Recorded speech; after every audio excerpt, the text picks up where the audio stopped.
think we don't really use, so I think I should go to share, and Yes. we don't use Google Meet much. So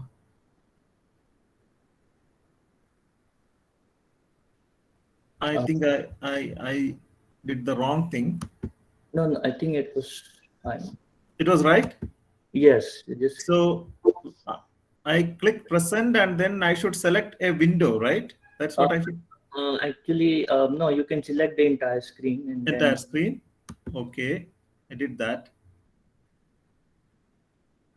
Okay, then I have to. just start sharing. Yeah. It will show the entire screen, right? That's true, but then you can open your presentation if you Oh, because if you only I think hit on sharing presentation, then probably it doesn't work in the full screen mode from my past experience. So that's why. oh, I see. So, but this is what when I say the entire screen, this is what is coming. I think I have to. Now you Okay, can click on your presentation and yes. we'll be Let able to me. see that. So yes, It came. yes. Oh, okay, great, great. Thank you. So Okay. let me put it in full screen. Is it in full screen now? Maybe you can click on that hide button. Yeah. Is it full screen now? I did that. Yes, it is full screen. Yeah. Oh, great. Yeah. Thank you. Okay. Uh, okay. Good afternoon, everyone, and thanks for joining. So this is the first seminar for this year, and sorry about the Google Meet the issue with some Google Meet link, but I think now it works pretty fine. So let me briefly introduce Professor Reji Philip. So Professor Reji Philip is currently a senior professor and head of Light and Matter Physics Department at the Raman Research Institute, Bangalore. So after obtaining his PhD from USAT, Cochin, he worked as a postdoc at University of Rendsburg, Germany, and as a visiting scientist at the Tata Institute of Fundamental Research, Mumbai, before joining RRI as a faculty member. Dr. Phillips' research interests include laser production plasmas, ultra-fast spectroscopy, nanostructuring using ultra-fast laser pulses, and nonlinear optical behavior of nanomaterials. He has published more than 200 research articles in peer-reviewed international journals, holds two patents, has co-authored a book and written two book chapters. He has mentored several postdocs, PhD, and master students throughout his career.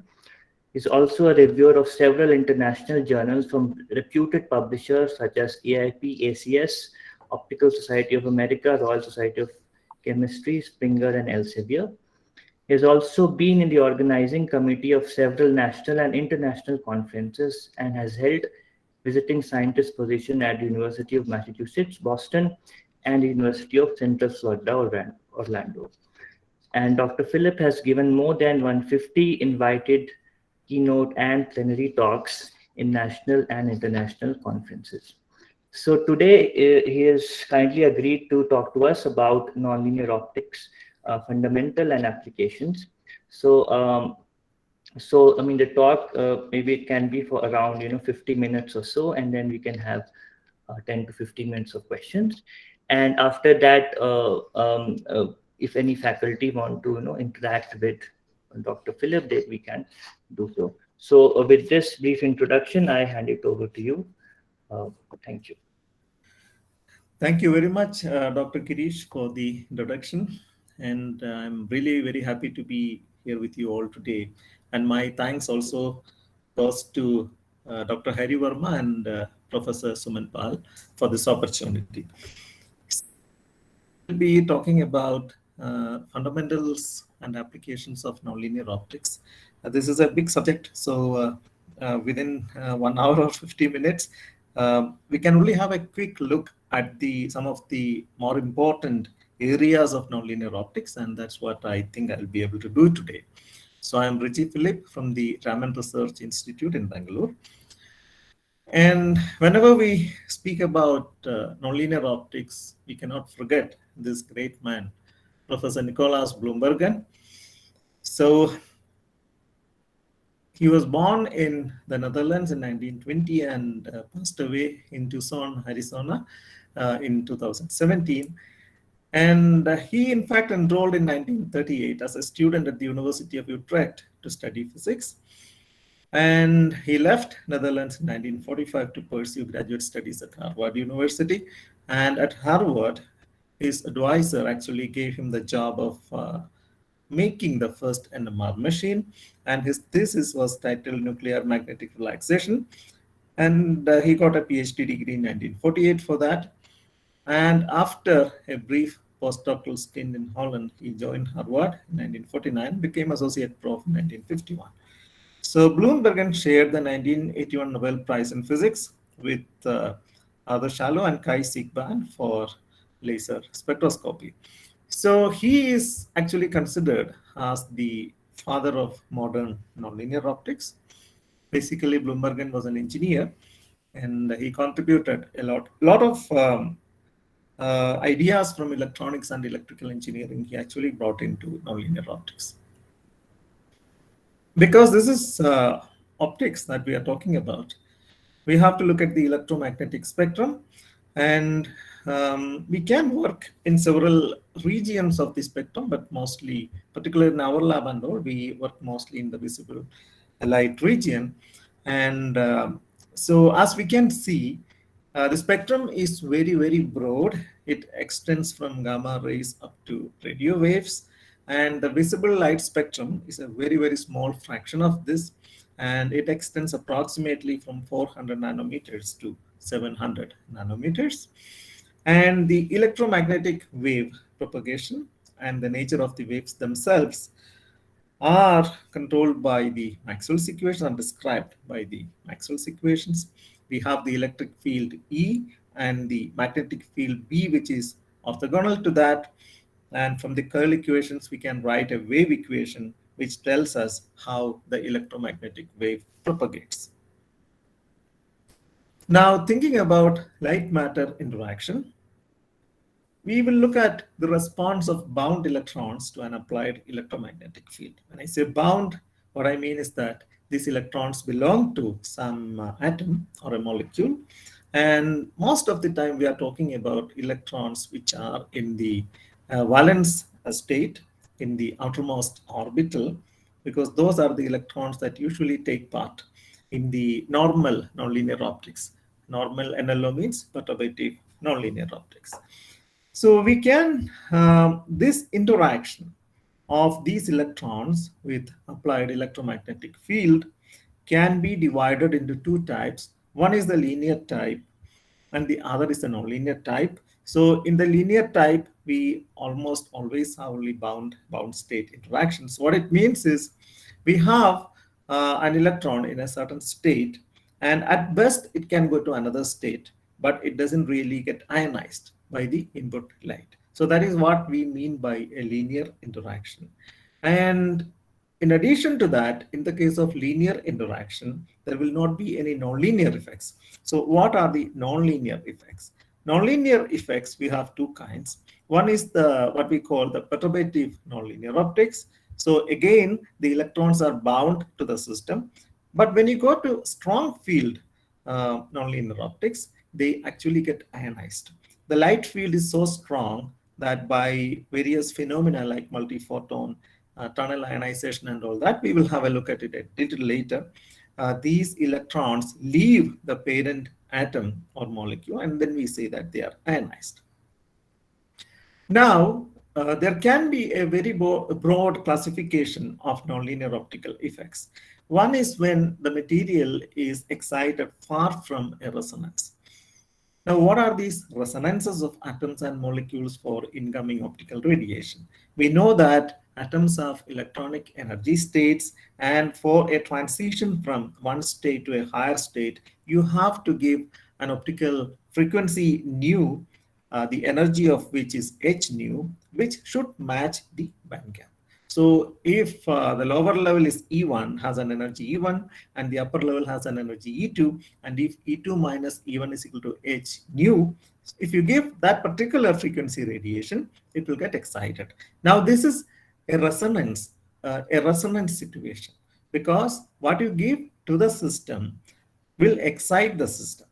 Similarly, you can also excite the vibrational state, rotational states, etc. in the case of molecules, in addition to the electronic states. So whenever we are giving a photon energy that matches with any of these resonances, the response need not be instantaneous, because in these cases, the atoms or molecules get excited to a higher excited state, and those states have their own lifetimes. So whatever response we see can be a little delayed, and this response gives rise to refractive index variations, absorption, and all that. So this broad classification, where the nonlinear optical effects are either the one part is where there is no direct resonance, that is, you are exciting using some radiation, the frequency of which is not really resonating with any of these energy states of the system. The other is when they actually resonate with it. So when we develop the theory of nonlinear optics, we actually start with the non-resonant region. So looking at the three regimes of light matter interaction once again, the linear regime is where the induced dielectric polarization is proportional to the applied field E. So when we talk about electromagnetic radiation, this E is the electric field which is within the electromagnetic radiation.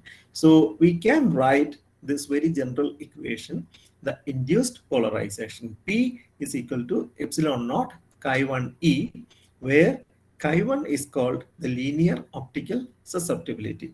Now, this quantity chi1 is actually related to the refractive index, the complex refractive index of the material, that we will see very soon. E is the E and P, both are vectors. So you can see the vector sign over there. And when you go to the perturbative regime of nonlinearity, we have to write the induced polarization as a nonlinear term. So here we write PNL is equal to epsilon naught chi1 E plus chi2 E square plus chi3 E cube, like that. So this is a Taylor expansion. And what we see is that the induced polarization is proportional to not only to E, but also to E square, E cube, etc. Now, this is why we say that the situation is non-linear now. In the previous case, where we have a direct relationship, it is proportional, P is proportional to the applied field. So that is a linear situation. Here it is not linear. Now it is this nonlinearity which actually brings in a lot of interesting nonlinear optical effects. And intense field regime, of course, again nonlinear, but here the medium gets ionized via multiphoton tunnel over the barrier. So two different kinds of ionization phenomena. And a dense plasma will be formed in this case if you are radiating your target using a powerful laser pulse in the intense field regime. The ionization results in the formation of a plasma, and the free charges will accelerate under the field and they will cause further ionization. The plasma can absorb light. It can also emit light in the infrared to the gamma ray spectral region. But we will not go into those details in this talk. What are the nonlinear optical applications in daily life? May not be in daily life, but which are related to our lives, common lives. We can divide this very generally into three types. One is the diversification of lasers and light. For example, making use of nonlinear optical phenomena, it is possible to make new colors. New colors means new wavelengths, new frequencies. For example, one particular laser wavelength or laser color can be changed into something else just like that, instantaneously, by making use of nonlinear optical crystals. Then, secondly, we can control spatially and also the frequency of laser beams by nonlinear optics. Then we can make or we can generate pulses, laser pulses, like nanosecond laser pulses, picosecond laser pulses, femtosecond pulses, like that we can make. So this is the generation of laser pulses which is possible with nonlinear optical phenomena. And then there are a host of applications which use these diversified lasers. And there is also material interaction, more direct kind of material interaction, machining, for example, spectroscopy, analysis, and in machining, in fact, even medical applications will come. For example, like, we know that laser beams can be used for treating the diseases of the eyes, like, for example, the cataract and things like that can be treated by lasers. So all that comes under materials interaction. It's also having a role in information technology. So where in telecom, in signal processing, data storage, sensors. So there are so many areas in which nonlinear optics has a role in our lives. We will only see a few of these just to give you a flavor of what this is capable of. So let us look at the generation of new frequencies. These are mostly second order nonlinearities. Third order nonlinearities also can, by third order I mean chi3 related effects, they can also produce new frequencies, but they are less efficient. So therefore, whenever you make a new frequency from a given frequency, normally we make use of second order nonlinearities, which are related to chi2. So let us see, to understand this, we have to look at the Lorentz atom model where we talk about a classical oscillator. So the electron is now considered as a mass at the end of a spring, and this is an oscillating mass. So like this, the electron can oscillate in the potential of the nucleus. So let us see how the electron oscillates like a harmonic oscillator. So we can look at very basic expressions like the Hooke's law, for example, F is equal to minus kx, which can be written in the form F is equal to minus m omega 0 square x. So let us consider a diatomic molecule, a small molecule, can be oxygen, for example. So in the case of oxygen, this is how the molecule looks. So you have one oxygen atom here, the nucleus, the other here, and the electrons are shared. So that's how they form a stable combined orbital. And because of its symmetry, normally the center of the negative charge will coincide with the center of the positive charge. That is a situation when you don't apply any external field to the molecule. However, imagine the situation when you have applied a DC electric field. We start from a DC electric field. Let us say this field is applied in this direction, which is shown here. And then what will happen because of this application of the field, the electron cloud will be attracted a little bit towards the left side, and the nuclei will be the center of the nuclear charge. So this point will move a little bit forward. So what it means is the nuclei will move slightly towards the right, and the electron cloud will move slightly towards the left. Now there is an induced dipole here because the charge centers are separated, and this induced dipole, now imagine that we are applying an electromagnetic field instead of a DC electric field. So when we apply the electromagnetic field, which in fact has a very high frequency, because the frequency of electromagnetic radiation in the visible spectral region is as high as 10 to the power of 14 hertz. So this is a high value. At that frequency, the induced dipole will oscillate. So the direction of the dipole will keep changing at that extremely high frequency. So when it oscillates at the applied frequency harmonically, we know that oscillating charges will radiate the same frequency. In fact, what happens in such a process is what we call Rayleigh scattering. The same frequency which came into the system gets scattered. I mean, it comes out from the same system, but in various different directions. So that is what results in the case of the harmonic oscillation of the induced dipoles. So now we can think about a few quantities like the induced dipole moment, the dielectric polarization, linear susceptibility chi1 and all that. So how do we connect all these parameters? So looking at the induced dipole, we can write the dipole moment as mu is equal to minus Ex, this all of us know. And now so this is the dipole moment for a single molecule. Now, let us say n is the number of molecules per unit volume. So, if I take the entire number of molecules per unit volume, it's a number density, we call it number density, and multiply that quantity with the dipole moment Ex. So, that gives me the total dipole moment for unit volume. So P, or the dielectric polarization, is nothing but the total dipole moment per unit volume. So that's why we write N is equal to P is equal to N into mu alpha. So I can write this in this form: P is equal to epsilon naught chi 1 E, as we have written earlier, where I call chi 1 the linear susceptibility. And we can have more general cases, because this vectorial expression actually it implies that the direction of the dipole moment or the polarization is the same as the applied electric field.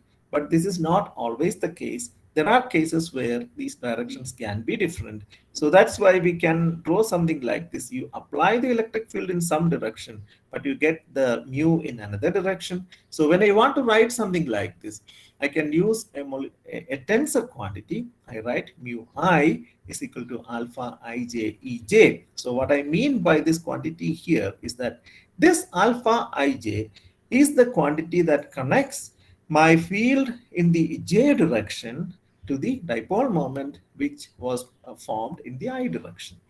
So we say that the molecular polarizability is a tensor now, because these quantities, a quantity of this kind is called a tensor quantity.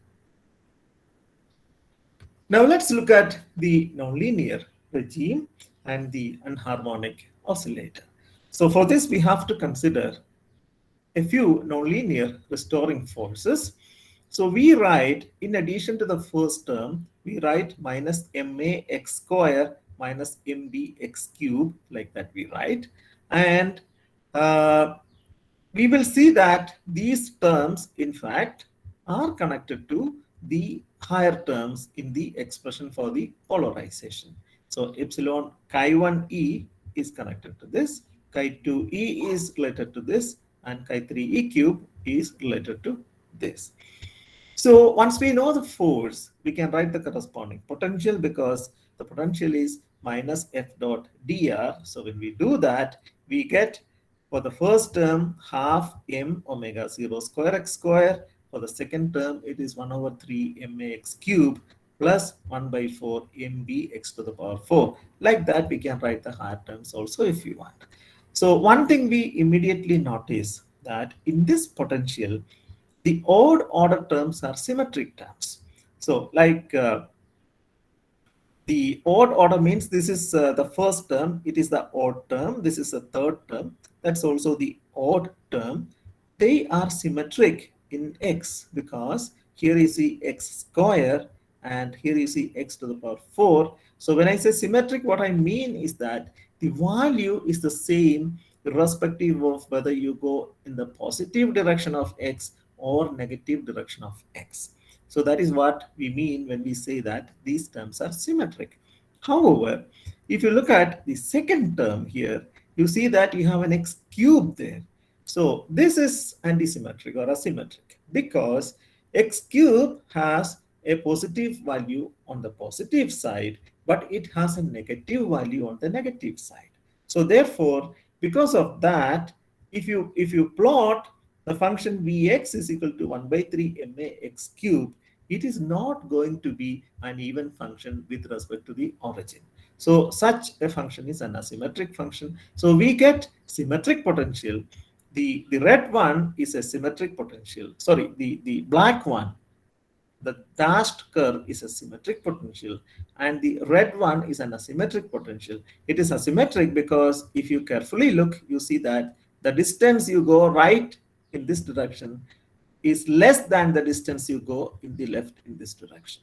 In fact, this should have been opposite by the signs of this. Sorry about that. I should have drawn this separately, differently. Uh, 180-degree rotation was required. Anyway, the idea, I think, is clear. So this is an asymmetric behavior. So when do we see this kind of enharmonicity in the oscillation of the electrons? So for this, Small atoms or small molecules are not really very good candidates for this because uh, for harmonicity, uh, we know that in the case of in classical mechanics itself, or when we talk about mechanical systems, when you want to see nonlinearity, or when you want to go beyond the elastic limits and all that, first of all, you need to apply quite a bit of force to it. And secondly, the material also should be something that which is easily susceptible to an applied stress, which means for a small stress, it should give a lot of strain. So such a material, when a lot of energy is applied onto it, a lot of force is applied onto it, that will give us that will go beyond the elastic limit, and therefore it will enter the nonlinear regime. So when we talk about molecules, large molecules are more conducive for this kind of unharmonicity. So which are the large molecules? Organics, polymers. So these are generally large molecules. There are also large molecules in the inorganic domain, but for simplicity, now let's have a look at the some of the organic molecules. So the acetylene molecule here is not particularly a large organic molecule. It's one of the smaller ones, but it's good enough for us to understand how things work here. So we can see that there are the carbon atoms there, and the carbon atoms have alternating single and double bonds. This kind of alternating single and double bonds is called a conjugated system, a conjugated organic molecule. Now, once we have that, then if we look at the molecular orbitals here, so we can see that there are 1s states, 2s states, and 2p states, the atomic equivalent. The 1s states, so the electrons are distributed in these states. The 1s states are way down, they are close to the nucleus, and therefore they don't really move by the application of external fields. And these are the K shell electrons, very very close to the nucleus. So in the figure also here, you can see that they are at the center and they don't really move much. Now, if you look at the atomic 2s state, it's a little far away from the nucleus, and then there is a little more freedom for the electrons to move. And still, however, they are the 2s states and they are the sigma electrons, which you see in this kind of a configuration. And when you go to the 2p states, you see that they are what we call the pi electrons. So these pi electrons are pretty well delocalized around the central carbon chain. So what we mean by delocalization is that it forms a kind of end-to-end pi electron pathway in a soft potential well for the electrons to move along. So if you look here, these electrons are already here, and so this is the way. So you can see the electron here, which it can move around all the way up to here, and therefore it's very difficult for us to say to which nucleus that electron belongs. I mean, there are 1, 2, 3, 4, 5, 6 carbon atoms here, and it's not clear to us the electrons here they belong to which particular nucleus. So this is what we mean when you say delocalization. So when you have delocalized electrons in a molecular system, then chances are high that they can be easily made susceptible for anharmonic oscillations. So therefore, they will give rise to nonlinear phenomena in the system. Now let us look at the symmetry of molecules. So let us consider a molecule which has a center of symmetry, and like benzene, for example, C6H6, it has a center of symmetry. Now, if the molecule has a center of symmetry, then the potential generated by the nucleus also has to be symmetric. So now we have to see when do we get symmetry in the potential. As we have seen, some terms are symmetric, some terms are asymmetric. So therefore, the odd terms are symmetric. If you consider the first term, that corresponds to the linear oscillation, and you can see that it is of the form y is equal to ax square. It's like a parabola. So that is what we see here. And that is a centrosymmetric medium, of course, and the we can write f is equal to minus k1x, and it is described by the nonlinear, the linear susceptibility chi1. However, in the nonlinear term also we have a symmetric term. So that is the third one. In potential, it corresponds to x to the power 4, and in force, it corresponds to x to the power 3. So this term, we can see that we can say approximately that up to this area or so, it is like a parabola. But beyond that, the x to the power 4 term has influence. So therefore, as you move higher and higher, unlike this totally parabolic function, this will spread out a little bit like this. And that spreading is because of the x to the power 4 term, which makes it depart from the parabolic form. However, we can see that it is still symmetric. So even though this is not parabolic, it is still symmetric. So that symmetry we have for the centrosymmetric medium. Now let's look at the symmetric potential a little bit more. For a symmetric potential to exist, terms containing odd orders of x should be 0, as we have seen. So this term has to be 0. So what remains is the x square term and the x to the power 4 term. We don't usually worry much about the higher terms, because as we go to the higher and higher terms, their effect becomes much, much smaller. So when you have this term and this term in the potential, you see exactly this kind of a behavior, chi1 plus chi3. Therefore, for a centrosymmetric potential, there is no driving term for chi2.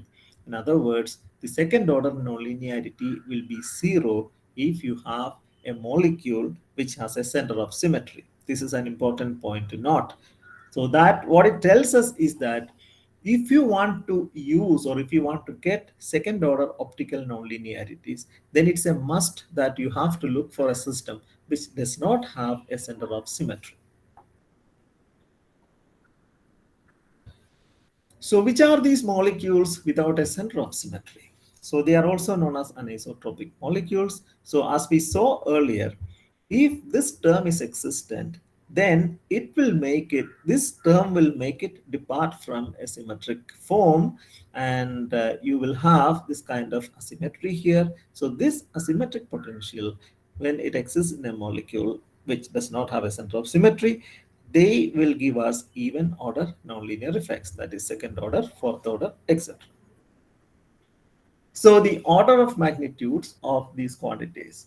For condensed matter, chi1 is of the order of unity, and chi2 is like about 10 to the power minus 8 ESU, and chi3 is like 10 to the power minus 15 ESU. So these are some basic calculations where h is the Planck's constant, m is the mass of the electron, and e is the charge of the electron. So for details, you can look into this very nice book, Nonlinear Optics by R.W. Boyd. Let's look at the generation of even and odd harmonics now. Think about a chi2 material, and since a chi2 material has an asymmetric potential, then we can see that when you apply a field, the dipole moment will oscillate like this. So uh, towards one side, if it has this much amplitude, then towards the other side, it has less amplitude. Now, a behavior of this kind you can simulate by adding a fundamental wave to its second harmonic wave. So let us say, so I'm doing kind of reverse engineering here. So let me say I take a fundamental wave, which is of course a harmonic wave like this with a particular wavelength. And I also take its second harmonic, which is again symmetric like this. If I add this fundamental to this second harmonic, then actually I will get a wave of this kind. So this argument, when I put back, I see that, let us say I have a molecule which has an anisotropy, and I apply a field to it, electromagnetic field, and then the dipole will oscillate like this only, and that oscillation will give me the fundamental as well as the second harmonic. So this is the basic idea of generating an optical second harmonic from a fundamental wavelength. Similarly, if I take uh, a fundamental wave and if I add its third harmonic, then I see that I have a symmetric function here. Unlike here it is asymmetric, but this is symmetric, except that it is not an exact parabola. There are some changes here in this region, even though it is symmetric. This kind of a behavior, dipolar oscillations in a Chi3 material, will radiate the fundamental and third harmonic frequencies because it's a symmetric potential. So that's what basically we do. And some of you might remember an analogy from electronics. So this is about the crossover distortion in a class B amplifier. So what is a class B amplifier? So amplifiers, we know audio amplifiers. The very first generation audio amplifiers were class A amplifiers, where the output stage used just one transistor for amplifying both the positive as well as negative sides of a signal. And it was soon realized that this is not a very efficient way of handling it, because you have to bias your transistor at a high voltage, and then this reduces the efficiency because the transistor gets heated up even when there is not really any signal to pass through. So therefore, as a solution to this, class B configuration came. And in class B, what we do is we will have two transistors, one NPN and one PNP transistor, and the input signal is given to the basis of both of these. And now what happens is the positive part is taken care of by the NPN and the negative part is taken care of by the PNP transistors. So therefore, the efficiency of the system increases a lot, heating is reduced, and but we have to pay a price for this kind of an arrangement. Almost always, unless the system is extremely well designed with hand-picked transistors which match and all that, there will be crossover distortion. Whatever you do, there will be some crossover distortion at the point of crossing. So that's what we see here in this picture. So at this point of crossing, there is a crossover distortion. In a simplified manner, we can draw this crossover distortion like this, and now this looks very similar to the previous one. So what you see here, that's what you see here also.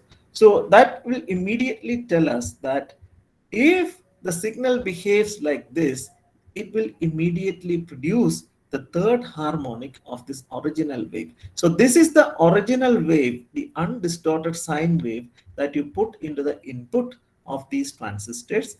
But because of crossover distortion, this is what you get at the output. But this is an actual measurement from an amplifier, which you can see on the oscilloscope. This kind of a behavior will immediately give you third harmonic distortion, because the third harmonic that comes out of this is not there in the original audio. It could be a piece of music, it could be a speech. In speech, it doesn't matter. You hardly ever distinguish the addition of these extra frequencies. Sometimes it actually gives some more, it makes it in fact pleasant in many cases. But in the case of music, one needs to be a little careful. So sometimes if the total harmonic distortion is too high, then it can impact the quality of the material, of the audio material.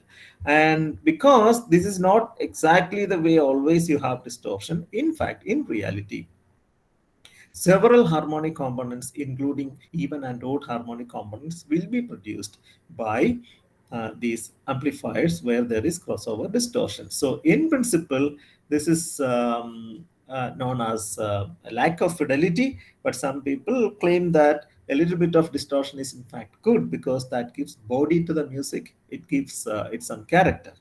Anyway, from the viewpoint of the electronics engineer, these are unwanted signals. So they want to reduce these, and the usual way in which the reduction is done is by giving negative feedback to the amplifier, which helps linearize the amplifier and reduce total harmonic distortion.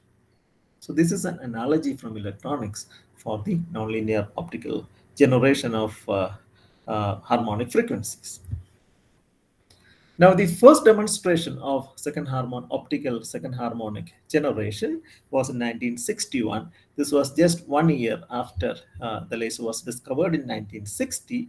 So they took a ruby laser. These authors took a ruby laser, which was discovered only the last year, or the previous year, and then focused using a lens into a quartz crystal, and then they analyzed the light that came out of the quartz crystal using a prism, a very simple experiment.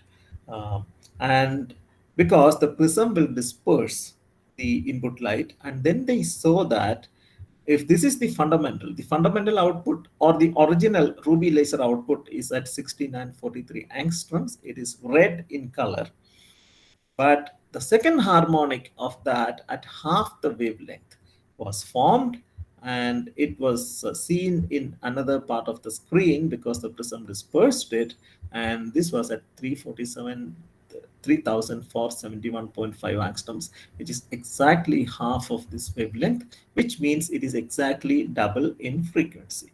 So this was the very first experiment or demonstration of second harmonic generation. At that time, the signal was very weak because it was not phase matched and all that. Later on, those ideas were incorporated, and now it is possible to get very high power second harmonic radiation from a fundamental laser beam. So second harmonic is just one example of some frequency generation where we say omega 2 is equal to omega 1 plus omega 1. However, it is possible to generate the sum of frequencies, the difference of frequencies, all that by second order nonlinear optics. So let's see how this is possible. Let's have a look at Maxwell's equations, and we know that we get the wave equation from the Maxwell's equations for the electromagnetic field, which we can write in the form d square E by dz square minus 1 over c naught square into d square E by dt square is equal to mu naught d square p by dt square. This is for a medium, not for free space, and this P is the dielectric polarization, and by writing this we have used the fact that epsilon naught mu naught is equal to 1 over c naught square, and sine waves of all frequencies are solutions to this wave equation, and it is the polarization that tells which frequencies will occur. So now let us solve the wave equation for the linear induced polarization. So we write P is equal to epsilon naught chi E, and then we have to write it like this, small substitution. So simplification gives you this, and this equation has the solution EZT is proportional to E0t cos omega t minus k dot is kz. So this we know is a propagating wave, and the terms signify these things. Omega, or the frequency, is given by ck, where k is the propagation vector, and the speed of light through the medium is given by the speed of light in vacuum, c0, divided by the refractive index. So that is the speed of light in any medium, and n, the refractive index, is given by 1 plus chi, the whole raised to half.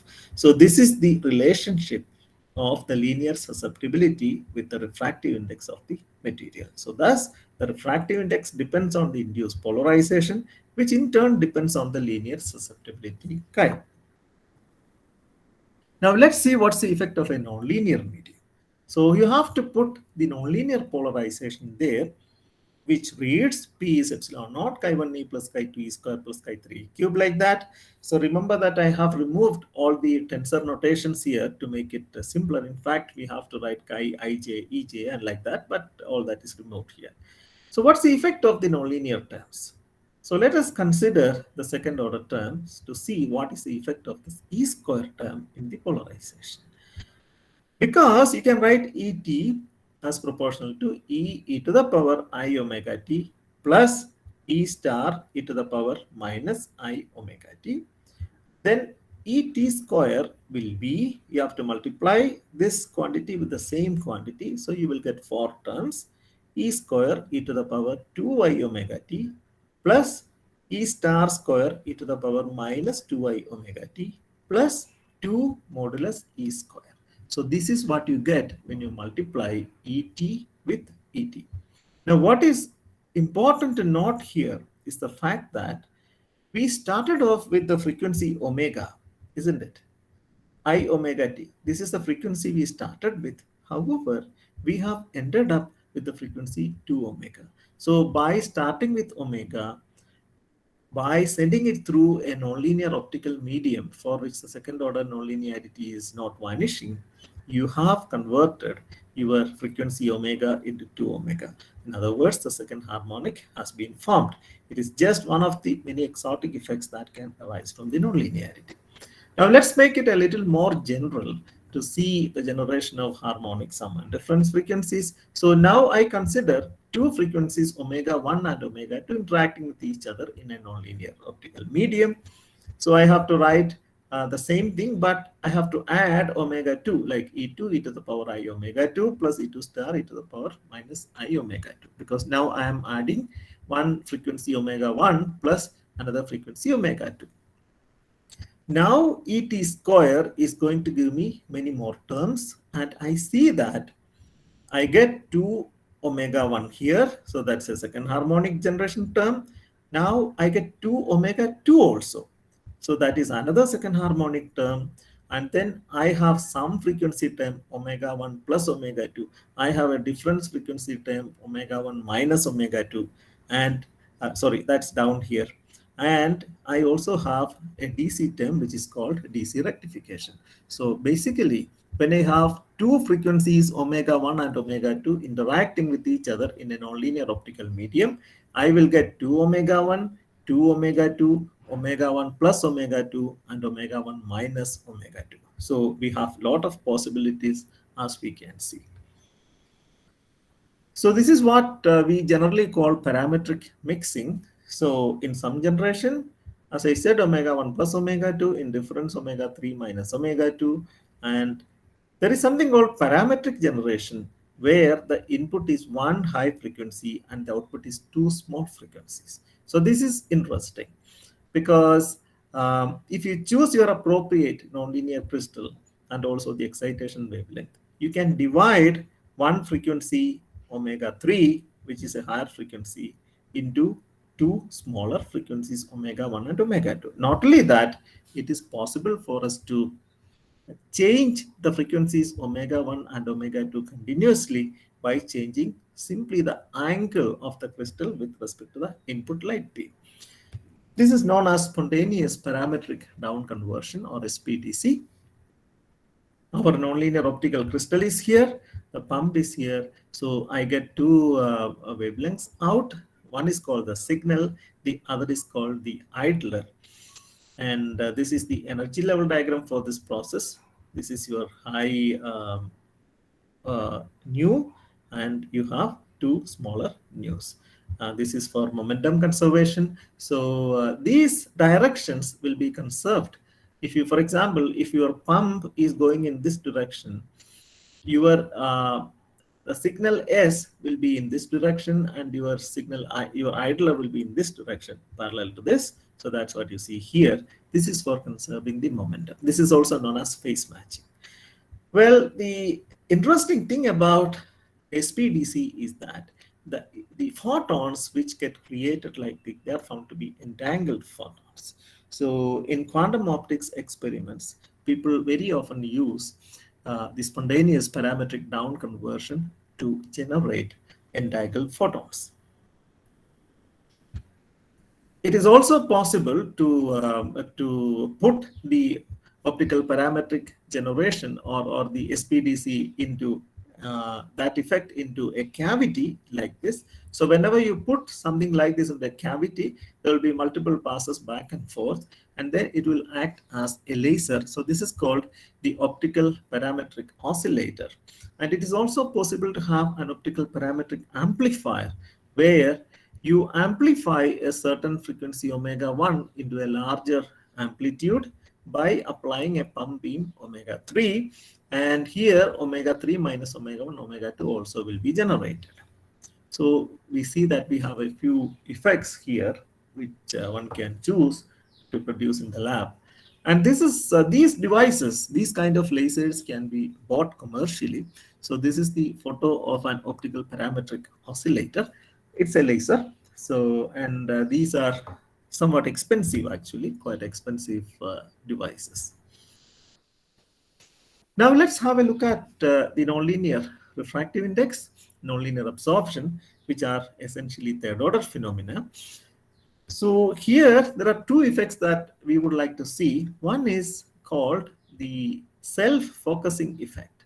So what happens here is, let us imagine that we have taken a third order nonlinear optical medium, a third order crystal, or third order materials are usually not necessarily crystals. Some crystals have that property, but many other materials, nanomaterials, organics, they all show a lot of third order nonlinearities.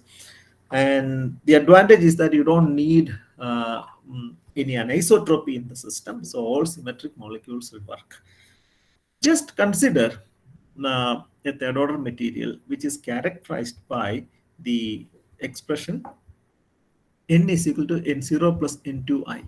The reason why you get this is when you calculate the refractive index of a third order nonlinear material, you, after making all the calculations, you end up with this kind of an expression. This is given by n naught, which is the linear refractive index, plus chi3 modulus e square by 2 n0 square, which can be written in a simpler form as n is equal to n0 plus n2i. This n2 is called the nonlinear refractive index coefficient. And this effect is known as the optical curve effect. So what it tells us is the following. A material usually has, in the linear optical regime, that's when you apply only a small amount of light into the system, you have its normal refractive index n0. But when you irradiate the material with high intensity radiation, which you get normally only from a laser beam, so then the second term n2i will become prominent. As you increase the intensity of your laser beam, this n2i becomes more and more prominent. So that tells us that if you put in a lot of light into the system, then your refractive index will get modified. Now, this behavior has an interesting application called self-focusing of a laser beam. For this to happen, what we need is a Gaussian laser beam like this, and also a third order nonlinear optical material. So somehow my cursor disappears most of the time.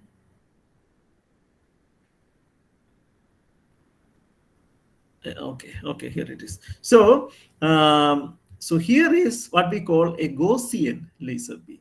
What it means is you take the cross section of the laser beam, and then you see that the intensity of the beam is a maximum at the center, and it reduces towards the edges. So this is, for example, a helium neon laser beam, which all of us know has a profile, an intensity profile of this kind.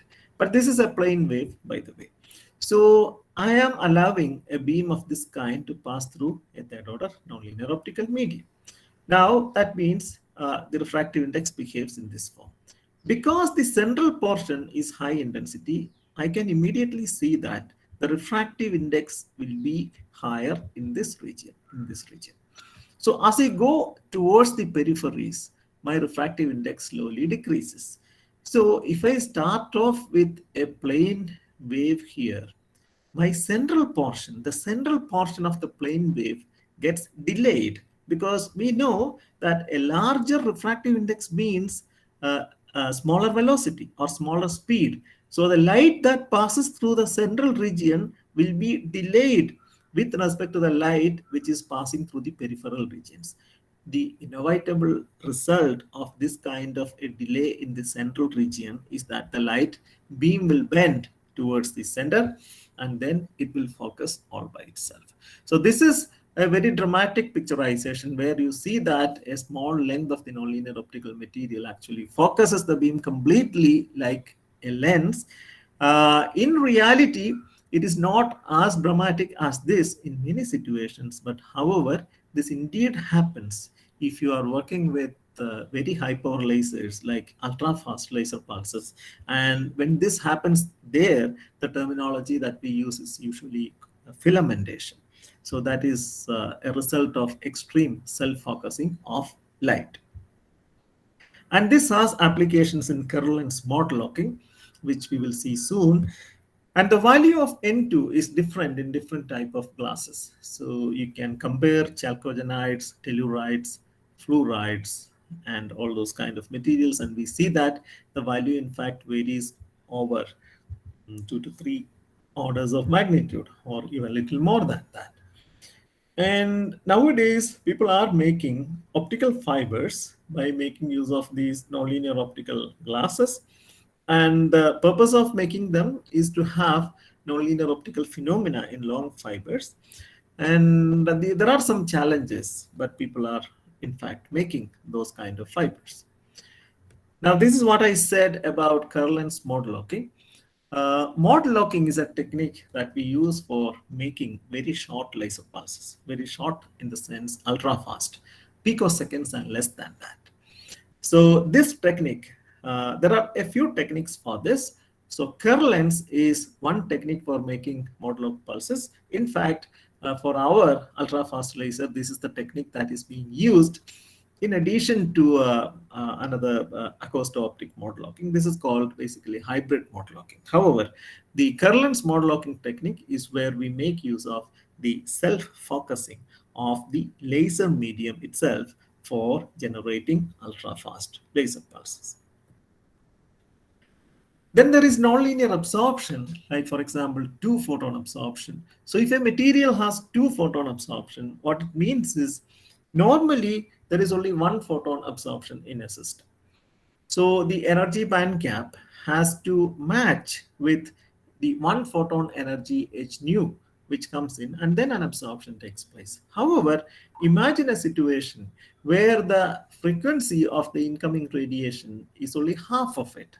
Let us say nu by 2. Our common understanding is that if your photon has a frequency nu by 2, and if you want to bridge an energy band gap of nu that corresponds to nu, this is not going to happen. That is our common understanding. However, in nonlinear optics, if you have a third order nonlinear material, this is quite possible. What will happen is that two photons will get simultaneously absorbed. And when that happens, this kind of an absorption can really take place in the system. So this is an example of that. So there is some nonlinear optical liquid in the cuvette here. It's a cuvette is a glass or quartz holder for solutions. And the material is excited using one photon absorption. That's a normal absorption. You have used the higher frequency radiation here, but at very low intensity, and you see that the entire beam path is getting lit because of fluorescence from the system, as you see here. However, when you try to do this with half the frequency, then you see that you don't really see that light everywhere. The fluorescence comes only exactly at the focus. It really doesn't light up any other place because you need real high intensity for the two photon absorption process to happen. This is a fluorescing medium. That is why once the two photon absorption happens, the medium fluoresces, gives out the fluorescence radiation. So this has applications in microscopy. In particular, if you want to light up, if you want to image only a small portion of a particular target, certain targets, then two photon microscopy is very useful, and biologists and medical people are actually using it. And you can identify two photon induced fluorescence by looking at the slope of a log-log plot. If the log of the incident intensity is plotted against the log of the fluorescence intensity, then if the slope is 2, you can see that this is 2 photon induced fluorescence. If the slope is 3, for example, this corresponds to 3 photon induced fluorescence. This is because the fluorescence intensity is proportional to I square, the square of the input intensity in the case of a 2 photon fluorescence.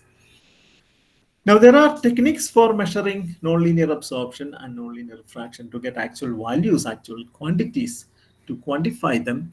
The most interesting experiment in this category is called the C-scan experiment. So here what we do is to focus a laser beam and using a lens, and then use the sample that we want to study or we want to investigate is kept in this region somewhere near the focal point. We know that when you focus a laser beam using a lens, the maximum intensity will be at the center, and any nonlinear optical effect, if it is there in this medium, will be maximum when the sample is kept at the center. So this experiment is very simple.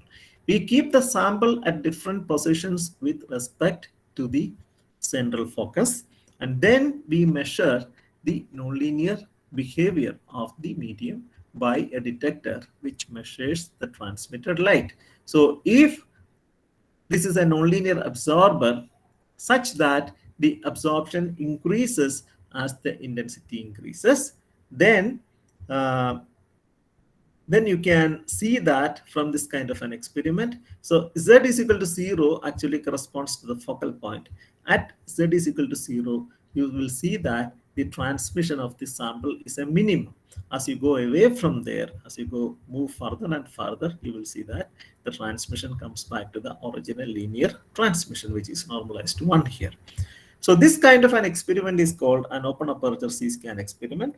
And by fitting the experimental data that you into theory, then you can easily find out the value of the nonlinear absorption coefficient. Similarly, you can have a closed aperture C-scan experiment. You are not closing the aperture, actually, you are putting an aperture there. It's an apertured C-scan experiment to be, I mean, that's the right name for it. And with this, it is possible for us to find out the nonlinear refractive index N2.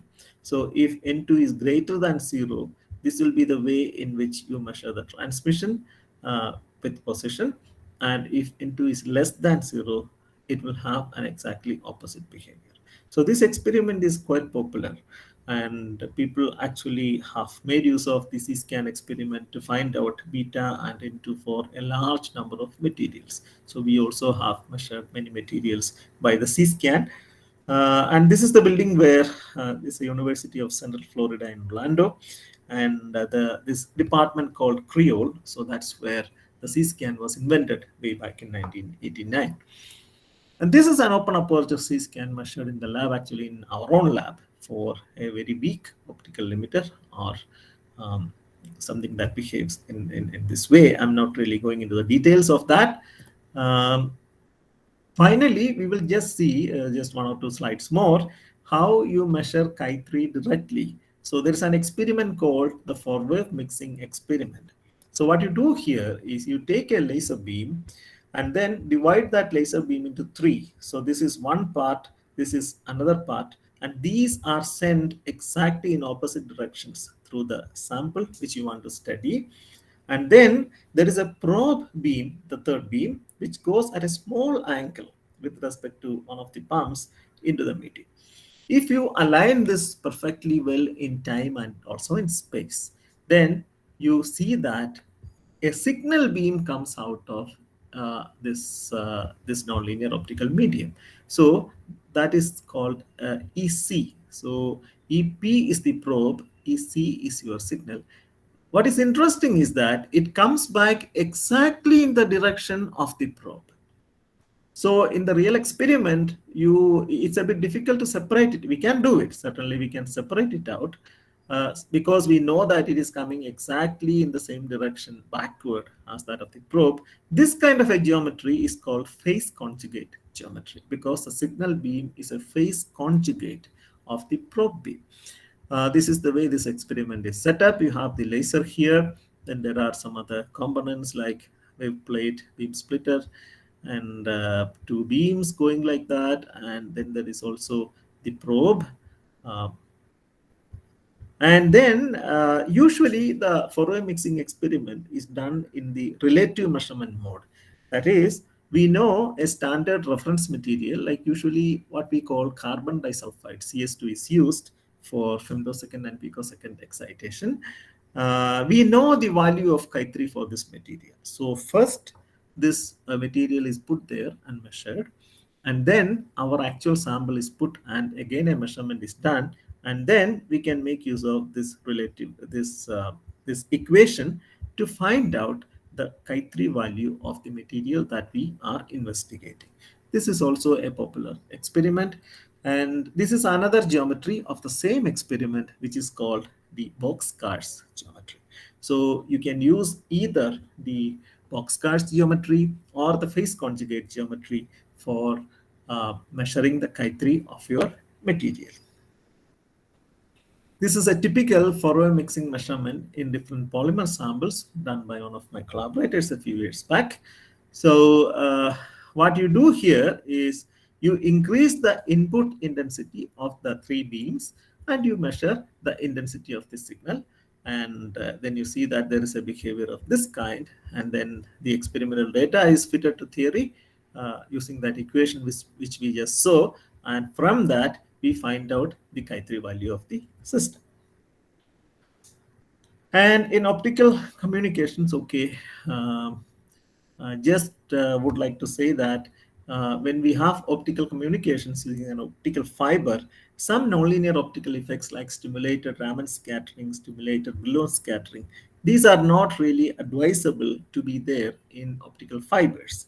So it will actually curtail the energy of the pulses which are passing through the fiber, because basically stimulated Raman and stimulated Brillouin come back from the fiber. So whatever energy you are putting into the fiber will get reflected backward because of these effects. So these effects, even though they are useful elsewhere, they are not really useful in the case of optical communication. So therefore, we want to avoid stimulated Brillouin scattering in particular, because stimulated Brillouin is much more stronger than stimulated Raman. So this is something the designers of optical communication fibers are always concerned about. So they have to use fibers, and they have to use technique by which SPS and SRS are minimized in the fiber for maximum efficiency of the fibers. Okay, so with that, I have come to the end of my talk. Um, Thank you very much for your patient listening. We have this is a very quick overview of I wouldn't even say overview, because I'm not able to really cover even one third of what NLO offers us. So within 1 hour, so that's what I can do. And I hope you now have some idea about nonlinear optics. Thank you very much for your patient attention. And if there are questions, then probably I can take them now. So thank you very much, Professor, for this very interesting talk. Thank you so much. So Thanks a lot.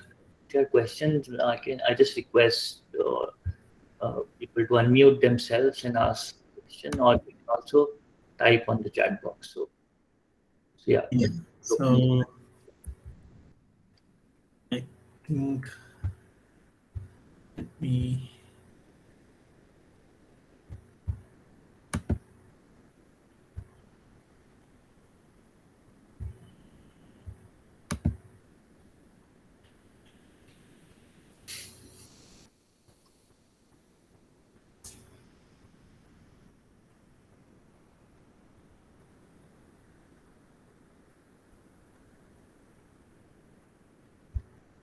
I cannot see the chat box, but I guess there are no questions in the chat box at the moment. Yeah. Is there something? Okay. Maybe I'll start with question two. So, Uh-huh. can you give us some idea of what are like the fundamental challenges in this like field, or where this field is like growing toward? Because what you've shown is it's kind of evolving from like the 60s, 80s. So what are like the Right. so where is it like heading towards?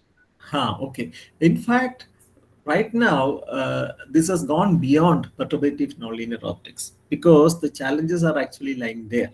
Like, for example, people are now thinking about, I did not really talk much about the, um, okay, I'll show you the strong field regime of nonlinear optics. So this is the regime where we have ionization happening in the system because of effects like multiphoton, then tunnel ionization, over the barrier ionization, and all that. So these are the regimes where we are using extremely powerful laser pulses uh, and those kind of pulses are interacting with the medium. In other words, when we use these kind of very, very powerful, highly intense pulses, the optical field of the laser pulse will in fact exceed the the internal Coulombic field of atoms and molecules. So therefore, what will happen? It is not just ionizing the atom or molecule. Over and above that, the optical field of the laser will in fact control the motion of the electrons. In the case of normal ionization, the electron just escapes into a continuum, and then we cannot say which way it went. It might travel a bit and then get recombined with another atom randomly. But in the case of strong field ionization, that area of nonlinear optics, what we do is we handle the electrons with an iron fist, I should say, and then move the electron around and bring it back to the same nucleus in many cases. And in that process, it produces radiation. The radiation which is produced by that process is something, it's very coherent, and with that we can actually make attosecond laser pulses. So this process is known as high harmonic generation. So this is not like second harmonic or third harmonic generation, because the order of the nonlinearity is actually like 100, 200, and all that, and multiple harmonics will be generated at the same time in a coherent fashion, which makes the bandwidth of the produced pulses extremely large. And that large bandwidth actually translates into extremely small pulse widths. Um, this is the way, this is a technique by which the high harmonic generation is the technique by which people can generate extremely small pulses. These are of the order of the time scales are of the of attoseconds.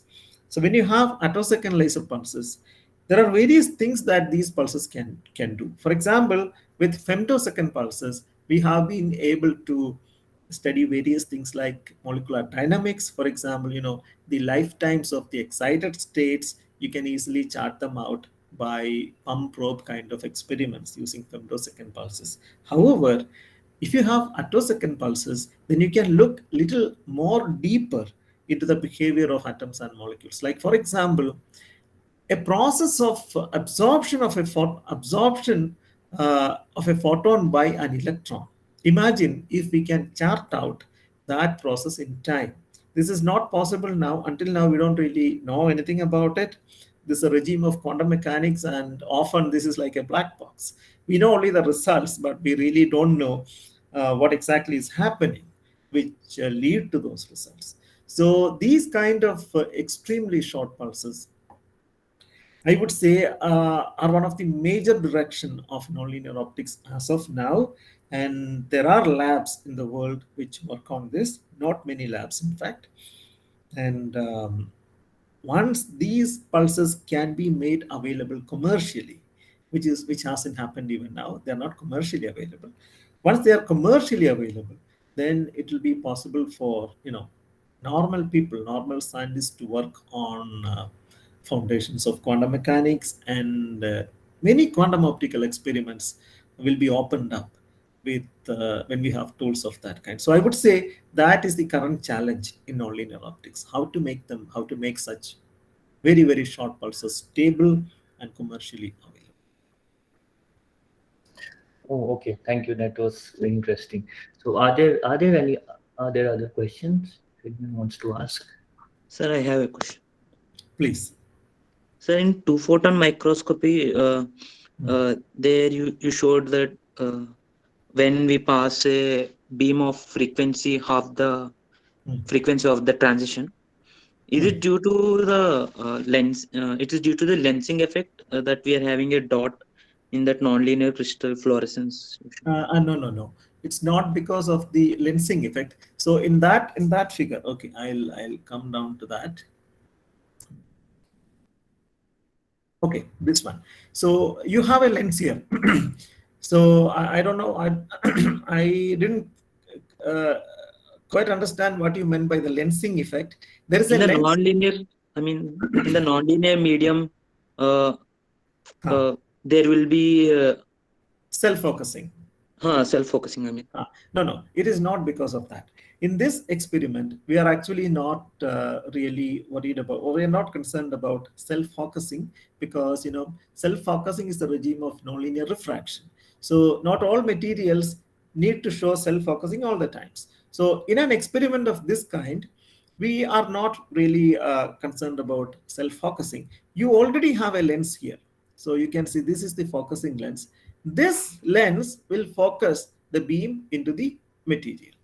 And what we see is that the fluorescence you see only at the focal point, because for this material to fluoresce, we don't, as you correctly said, we don't have sufficient energy in the incoming photons. If you take one photon, the energy, the frequency nu of that photon is not sufficient to really have an excitation in the system, which is followed by a fluorescence. However, when the intensity becomes higher and higher, as you reach the focal region, that is where the intensity is a maximum. So when you reach there, a process, the two photon absorption process takes place, where two photons are simultaneously absorbed. So that is a single event. And now you can say that the energy of that event is h into 2 nu. Rather than h nu, this is an h into 2 nu event, which is sufficient for making that absorption in the system. And when that absorption happens, immediately the fluorescence also comes out. So this is why only in the focal region where the intensity is there is sufficient intensity for this process to happen, we see that this is happening. okay, sir. So why only two photon absorption? I mean, We can have three photon also. It is not impossible. But the thing is, to have three photon absorption, we need even an even higher intensity, and then it is not very easy to do that experiment, because let's say you take your sample in a cuvette, and the cuvette is made of liquids are usually taken in cuvettes. Cuvette is made of glass or quartz, and if you want to see three photon fluorescence in a sample that is taken in a cuvette, more often than not, the cuvette itself will get damaged by the intensity um, of the laser beam. So there are some experimental constraints, but people have done this in jets and all that. So if you don't have a container, for example, in a jet, in a liquid jet, you don't need to have a container. So you radiate a jet with the appropriate frequency, and you can see, I mean, people have seen, if I remember correctly, three photon induced fluorescence. But this is, you need a lot of intensity in your laser beam for this. okay, sir. Thank you, sir. Welcome. Hello. Hello. Hello. Yes, sir. I want to know if means in this experiment it is using the liquid sample in the cuvette, no? So Sorry. if we want to do this the same thing on some thin film or some monolayers Yeah. sample, Yeah. then it means it is it possible or some difference is there? People have done that. I think you mean two-dimensional materials, right? Yes, sir. Like graphene, then MOS2 and all that. Yes, yes. Certainly, nonlinear optical experiments have been done on those things. So these are, I mean, not necessarily uh, a few layer system. Sometimes there are many layers. Graphene, even though it's just one layer, when you get graphene for these experiments, that could be many layers, like 6 or 7 layers. I don't know the exact number. Yes. People have worked, and some of those have given in graphene, for example, a lot of work, lot of nonlinearity, optical nonlinearity work has been carried out in graphene, and also in some of the other 2D materials. Okay, sir.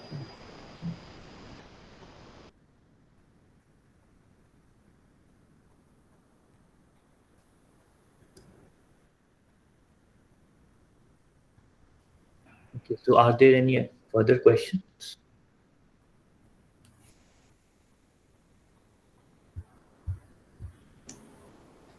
Yeah, so this is just one comment actually. So here, so actually with the development of this attosecond science, so Yeah. now we could measure this time delay associated with photo emission. Well, I mean, it's not, it hasn't happened yet. No, it has So, happened. Time yeah, delay, yeah, yeah. time delay associated with photoionization has been measured now. Photoionization. Yes. Photoionization, yes, yes. That could be possible. Yeah, yeah. Yes. Okay. So I work have- on some of these related areas. So Okay. we calculate the time delay associated with photo emission. Photoionization. Okay. Photoionization, yes. Okay. But did you use attosecond pulses? Yes, yes. I see. Okay. Where was this? So this is in Germany. I think Garching. In Garking. Okay. Okay. Okay. Yeah, yeah, yeah. The Institute for Quantum Optics, right? Yeah, probably I have to check the affiliation. Yeah, yeah, yeah. Yes, yes, yes. But these are very recent. See, what I was actually mentioning was not exactly about photoionization. Of course, photoionization could be relatively easier in this group of experiments. What I was mentioning was, a transition from one energy state to another state. Let's say from an S state to a P state in the system, Bound. where there is no ionization, basically. Okay. So those kind of transitions, if we can really reveal what is happening in that kind of transitions, then that will be more like looking into the quantum mechanical aspects of the transition itself. Yes, yes. Yeah. So those are the next line of experiments, basically, because I mean there is some, because of the uncertainties and all that, we still really don't know. Some questions people don't ask. If you ask those questions, they say that no, quantum mechanics doesn't have any answer to this. We really don't know. Maybe those unanswerable questions of these days, who knows, with these kind of tools at our disposal, it is not impossible that we will get some results, like that will be like opening up a huge arena of new knowledge. So we can only wait for that. It will happen. Yeah. We can wait for that. Yeah. Also, I think on similar lines, I think there has been an experiment where they've measured tunneling time in atomic hydrogen. Right? Okay. So yeah, I think that was also using attosecond. Yeah. Again, ionization. Yes. Ionization related. Yes. Right. Yeah. Yes. Yes. Those few labs which have these attosecond pulses at their disposal, they have done some experiments of that kind.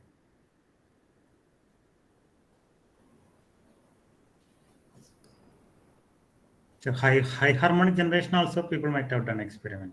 Oh yes. That is done. That is certainly done. Yes. See, the one of the challenges is to have coherent emission from high harmonics, and you need to have a larger bandwidth, or you have to kind of achieve higher and higher harmonics to really go shorter and shorter in time. This is because of the property of the Fourier transform. So when you have a larger bandwidth in the spectral domain, your bandwidth is shorter and shorter in the time domain for a transform limited pulse. So that requirement tells us that you should have more and more higher and higher harmonics, because what we are getting in a high harmonics experiment, of course, it is not just one output, like one frequency. It's not like I'm getting just the 196th harmonic. It is not like that. You get a lot of harmonics in one shot, and these need to be coherent. And secondly, there should be maximum extension for, like, one would strive to get the higher and higher harmonics, so that you have several harmonics, a large number of harmonics in your ensemble, which makes your pulse much shorter in time. So that's a requirement. Okay. So people are trying towards that. Okay.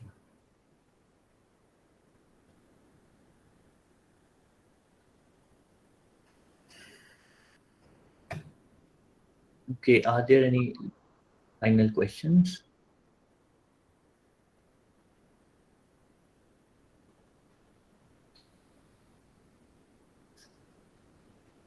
Okay, if no further questions, then let's thank Professor Reji Philip again for this wonderful talk and taking out time to talk to us.